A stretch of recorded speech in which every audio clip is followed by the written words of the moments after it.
नमस्कार दोस्तों, मैं आपका दोस्त आज आपके लिए बहुत खूबसूरत कहानी लाया हूँ। खरगोश और कछुए की। एक समय की बात है। एक जंगल में एक खरगोश और एक कछुआ रहते थे। खरगोश का नाम ऑक्सी था और कछुए का नाम हेमा था। ऑक्सी खरगोश बहुत ही तेज था। वह जितनी तेजी से दौड़ सकता था, वह उतनी ही तेजी से दौड़ता रहता था। वह बड़ी गर्मी में भी दौड़ सकता था और बड़ी ठंड में भी दौड़ सकता था।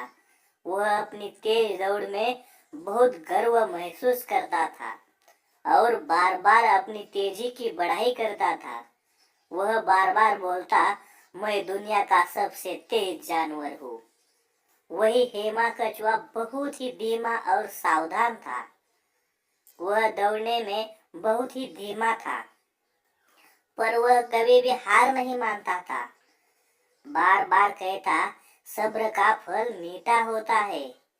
एक दिन ऑक्सी खरगोश ने हेमा कछुए से मुकदमा दौड़ करने का प्रस्ताव दिया। हेमा कछुआ खुशी खुशी सहमत हो गया। सुबह हुई और दौड़ का आयोजन हुआ। जैसे ही शुरुआत हुई, ऑक्सी खरगोश बहुत ही तेजी से दौड़ने लगा। वह थोड़ी दूर दौड़ने के बाद देखा कि हेमा कछुआ कभी ही दिखाई नहीं दे रहा था। ऑक्सी खरगोश ने सोचा कि वह इतनी तेजी से हेमा कछुआ को पीछा करके जीत सकता है, इसलिए वह थोड़ी देर के लिए आराम कर लिया। वह एक पेड़ के नीचे बैठ गया और देख रहा था कि हेमा कछुआ कहाँ है। हेमा कछुआ बड़ी ही धीमी गति से दौड़ रहा था, पर वह लगातार दौड़ रहा था। थोड़ी देर में हेमा कछुआ ऑक्सी खरगोश को पीछे छोड़ दिया। ऑक्सी खरगोश जब आखिरकार पहुंचा तो वह देखा कि हेमा कछुआ पहले ही वहां पहुंच चुका था। हेमा कछुआ ने जीत हासिल की। नैतिक शिक्षा, सब्र का फल मीठा होता है। लगातार प्रयास करने से ही जीत हासिल होती है।